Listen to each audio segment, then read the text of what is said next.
Bulletin की शुरुआत करते एक बड़ी खबर के साथ। मिर्जापुर में देर रात दो पक्षों के बीच विवाद पथराव हो गया। पथराव और विवाद की सूचना पर मौके पर भारी संख्या में पुलिस फोर्स के साथ पहुंचे अधिकारियों ने हालात को काबू में किया। इलाके में तनाव है, जिसको देखते हुए भारी पुलिस फोर्स और पीएसी तैनात कर दी गई है। आरोप है कि बीजेपी नेता रवि साहू के बेटे के साथ बदसलूकी के बाद विवाद हो गया। दोनों पक्षों में आमने सामने आ गए। पुलिस का कहना है कि विवाद में किसी को घायल होने की खबर नहीं है। दोनों पक्षों के लोगों से पूछताछ की जा रही है। कटरा कोतवाली संगमोहाल इलाके की एक घटना बताई जा रही है। और इस वक्त मिर्जापुर से ये बड़ी खबर, इलाके में काफी तनाव है, लेकिन पीएसी भी तैनात है। विवाद में कोई घायल नहीं हुआ है। बीजेपी नेता के बेटे से बदसलूकी का आरोप।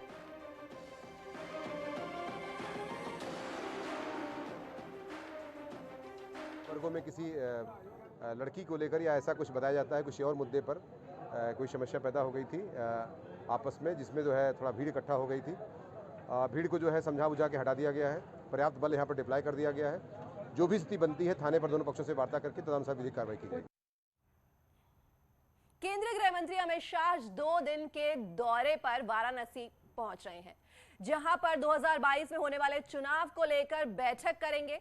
वाराणसी में होने वाली इस बैठक को 2022 के चुनावी समर के लिहाज से बड़ी बैठक माना जा रहा है। बैठक में एक साथ यूपी के 403 विधानसभा सीटों के प्रभारी, 98 संगठनात्मक अध्यक्ष और जिला प्रभारी मौजूद रहेंगे। 2 सत्रों में होने वाली बैठक के पहले सत्र को यूपी चुनाव प्रभारी धर्मेंद्र प्रधान संबोधित करेंगे, तो दूसरे और अंतिम सत्र को गृह मंत्री अमित शाह संबोधित करेंगे। 2 दिन तक काशी में रहकर गृह मंत्री अमित शाह कोर टीम के साथ चुनावी मंथन करने के साथ 2022 के लिए रणनीति तैयार करेंगे। संगठन की यह बड़ी बैठक बड़ा लालपुर के दीनदयाल हस्तकला संकुल में आयोजित होगी।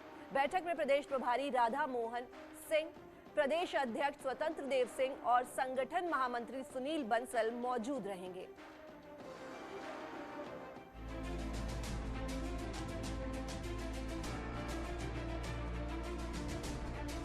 केंद्रीय गृह मंत्री अमित शाह आज 2 दिन के दौरे पर वाराणसी पहुंच रहे हैं, जहां शाह 2022 में होने वाले चुनाव को लेकर बड़ी बैठक करेंगे और कोर टीम के साथ चुनावी रणनीति भी बनाएंगे।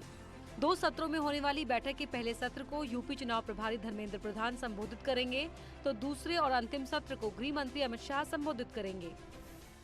स्वाभाविक है कि 2022 का चुनाव सामने है, वो एक मुद्दा हमेशा रहेगा ही।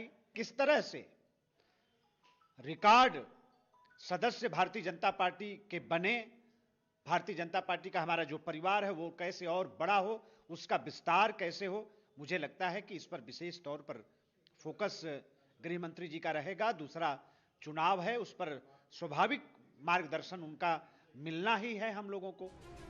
बड़ा लालपुर के दीनदयाल हस्तकला संकुल में होने वाली इस बैठक को 22 के चुनाव के हिसाब से सबसे बड़ी बैठक माना जा रहा है। इस बैठक में एक साथ यूपी की 403 विधानसभा सीटों के प्रभारी, 98 संगठनात्मक अध्यक्ष और जिला प्रभारी मौजूद रहेंगे। बैठक में यूपी चुनाव प्रभारी धर्मेंद्र प्रधान, प्रदेश प्रभारी राधा मोहन सिंह, प्रदेश अध्यक्ष स्वतंत्र देव सिंह और संगठन महामंत्री सुनील बंसल के अलावा सभी 6 सह प्रभारी भी मौजूद रहेंगे। हम सभी कार्यकर्ताओं को 2022 का जीत का मूल मंत्र देंगे। ये हम सभी कार्यकर्ताओं के लिए बड़े सौभाग्य की बात है। ढोल नगाड़ा सारी तैयारियां हो गई हैं और हम सभी कार्यकर्ता अपने अपने दायित्व का निर्वहन करते हुए तैयारियों में लगे हुए हैं। इस बैठक के लिए संगठन की ओर से भी जोरदार तैयारियां की जा रही हैं। दीनदयाल हस्तकला संकुल से लेकर अमेठी कोठी तक कार्यकर्ता अमित शाह के स्वागत की तैयारियों में जुटे हुए हैं। वाराणसी से न्यूज 18 के लिए उपेंद्र द्विवेदी की रिपोर्ट। मुख्यमंत्री योगी आदित्यनाथ आज सुल्तानपुर जिले के दौरे पर पहुंच रहे हैं। 16 नवंबर को प्रधानमंत्री मोदी के सुल्तानपुर आगमन से पहले मुख्यमंत्री कार्यक्रम स्थल पहुंचकर तैयारियों का जायजा लेंगे। सुल्तानपुर के अरवल किरी में बनाए गए कार्यक्रम स्थल पर दोपहर करीब 2:30 बजे सीएम योगी पहुंचेंगे और पूर्वांचल एक्सप्रेसवे के निर्माण कर रही कंपनियों के अधिकारियों के साथ बैठकर जायजा लेंगे। लखनऊ से गाजीपुर को जोड़ने वाले इस 6 लेन पूर्वांचल एक्सप्रेसवे का शिलान्यास प्रधानमंत्री मोदी ने 2018 में किया था। 3 साल बाद एक्सप्रेसवे तैयार होने के बाद अब वो 16 नवंबर को सुल्तानपुर में इसका उद्घाटन करेंगे। सुल्तानपुर में पूर्वांचल एक्सप्रेसवे में करीब 3.5 किलोमीटर की हवाई पट्टी बनाई गई है, जहां आपात स्थिति में लड़ाकू विमान लैंड कर सकेंगे।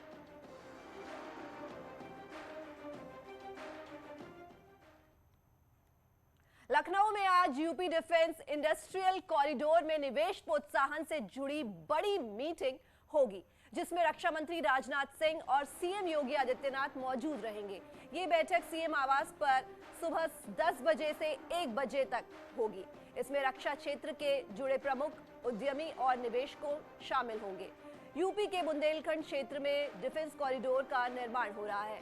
माना जा रहा है कि इससे क्षेत्र के विकास होने के साथ बड़े स्थल पर युवाओं को रोजगार भी मिलेगा।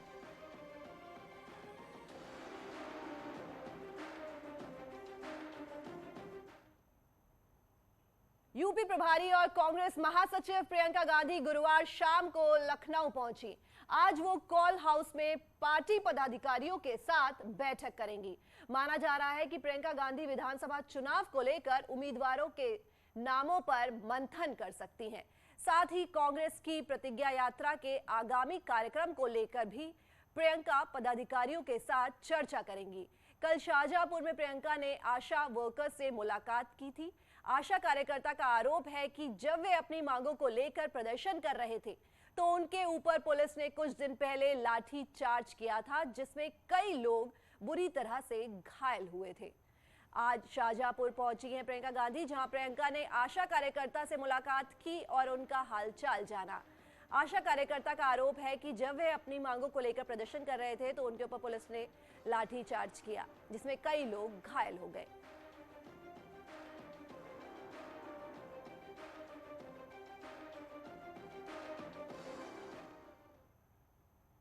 कांग्रेस नेता और पूर्व केंद्रीय मंत्री सलमान खुर्शीद ने गुरुवार शाम को कासगंज पहुंचे हैं। हवालात में कथित तौर पर आत्महत्या करने वाले युवक के परिजनों से मुलाकात की और भरोसा दिया कि कानूनी लड़ाई में कांग्रेस पार्टी पूरी मदद करेगी। कांग्रेस पार्टी के नेता सीबीआई से जांच कराए जाने की मांग कर रहे हैं। कासगंज में अल्ताफ नाम के युवक ने हवालात में कथित तौर पर सुसाइड कर लिया, जिसका पुलिस लड़की भगाने के आरोप में पकड़कर लेकर आई थी। कोतवाली सदर क्षेत्र के एहरोली गांव का ये मामला है।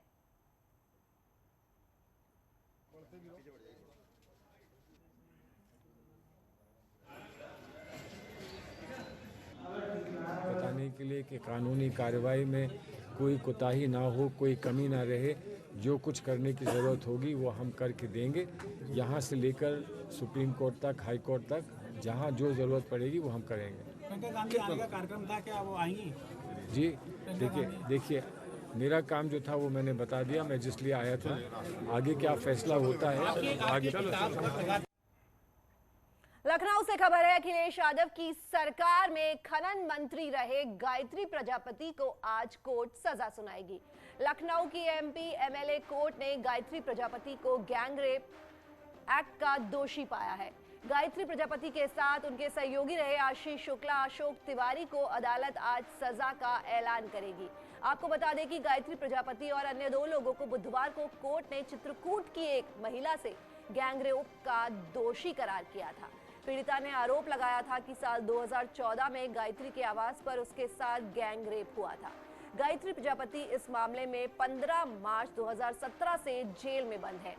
18 फरवरी 2017 को सुप्रीम कोर्ट के आदेश पर गायत्री प्रजापति और अन्य आरोपियों के खिलाफ लखनऊ के गौतमपल्ली थाने में गैंगरेप, जान माल की धमकी और पॉक्सो एक्ट के तहत मुकदमा दर्ज किया गया था। सुप्रीम कोर्ट ने यह आदेश पीड़िता की अर्जी पर दिया था।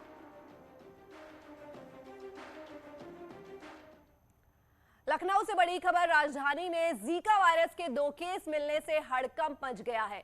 केजीएमयू लैब में जीका वायरस के 2 मामलों की पुष्टि की है। जो लोग पॉजिटिव पाए गए हैं वो उनके रोड और चंदन नगर इलाके के रहने वाले हैं। स्वास्थ्य विभाग की टीम ने इन लोगों के संपर्क में आने वाले 4 लोगों के सैंपल केजीएमयू की लैब जांच के लिए भेजे हैं।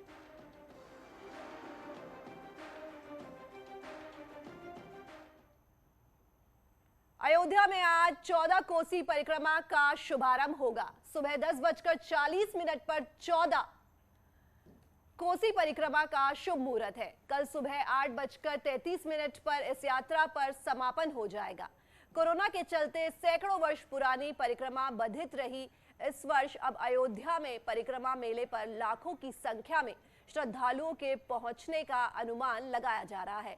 प्रशासन ने व्यापक स्तर पर इंतजाम किए हैं। 14 नवंबर को एकादशी के मौके पर अयोध्या में पंचकोसी परिक्रमा की शुरुआत होगी, जो 15 नवंबर को समाप्त होगी।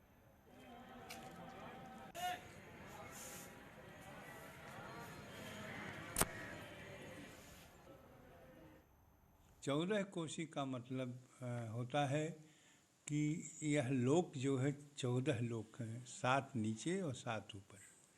जो एक बार इस परिक्रमा को कर लेता है वो परम धाम को प्राप्ति उसकी होती है। परम धाम वो है जत्र गत्वा निवर्तन्ते तद्धामम परमम मम। मेरठ में सीएम योगी आदित्यनाथ ने नोएडा डीएम सुहास एलवाई की तारीफ की। उन्होंने कहा कि जो उत्कृष्ट प्रदर्शन उन्होंने टोक्यो पैरा ओलंपिक में दिखाया, वही कोरोना काल में उनकी नोएडा की पोस्टिंग के दौरान भी दिखा। और सीएम योगी ने डीएम एलवाई सुहास एलवाई की तारीफों के पुल बांधे। सीएम ने सुहास को किया सम्मानित। मेरठ में कल ये कार्यक्रम आयोजित किया गया था, जहां सुहास एलवाई की सीएम योगी ने काफी तारीफ की।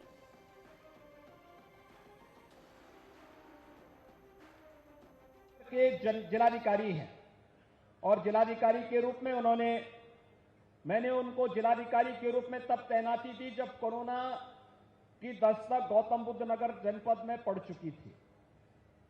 और उस कठिन चुनौती का सामना करते हुए कोरोना प्रबंधन का बेहतरीन उदाहरण, टीम वर्क का एक बेहतरीन उदाहरण उस जनपद में प्रस्तुत करते हुए जो प्रदर्शन टोक्यो पैरालंपिक में किया है अत्यंत सराहनीय और अभिनंदनीय है। और इस दिशा से कल ही हमारी सरकार ने उन्होंने वर्ष 2016 में पैरालंपिक में बीजिंग में गोल्ड मेडल, वर्ष 18 में एशियन पैरा गेम्स में जकार्ता में ब्रॉन्ज मेडल और पैरालंपिक टोक्यो में 2021 में सिल्वर मेडल जीता है। और इसके लिए राज्य सरकार ने कल ही उन्हें 5 वेतन वृद्धि की अपनी स्वीकृति भी दी है। मैं इसके लिए श्री सुहास एलवाई को हृदय से बधाई देता हूं, अपनी शुभकामनाएं भी देता हूं। यहां रुक रहे हैं एक छोटे से ब्रेक के लिए, जल्द लौट रहे हैं।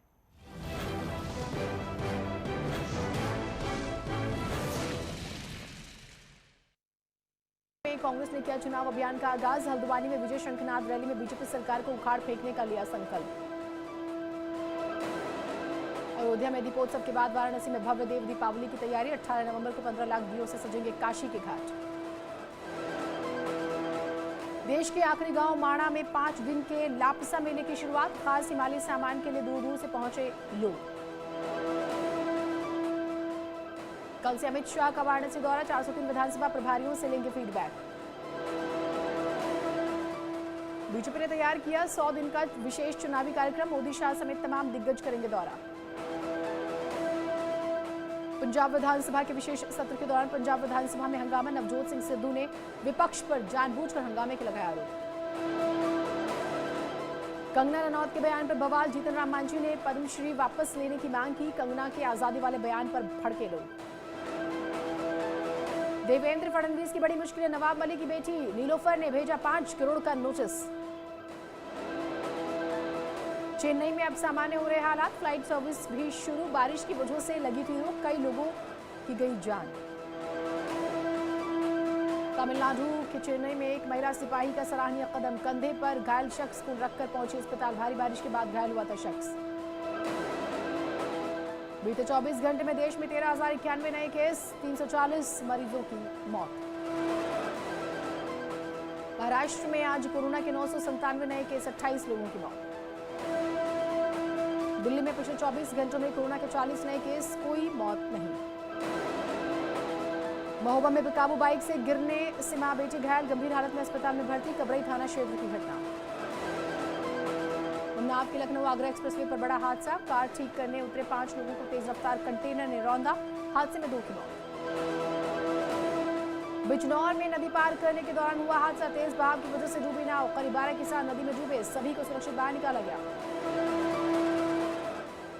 सहारनपुर में बसपा के पूर्व एमएलसी हाजी इकबाल की संपत्ति पर ईडी का एक्शन, 74 करोड़ की संपत्ति की जब्त।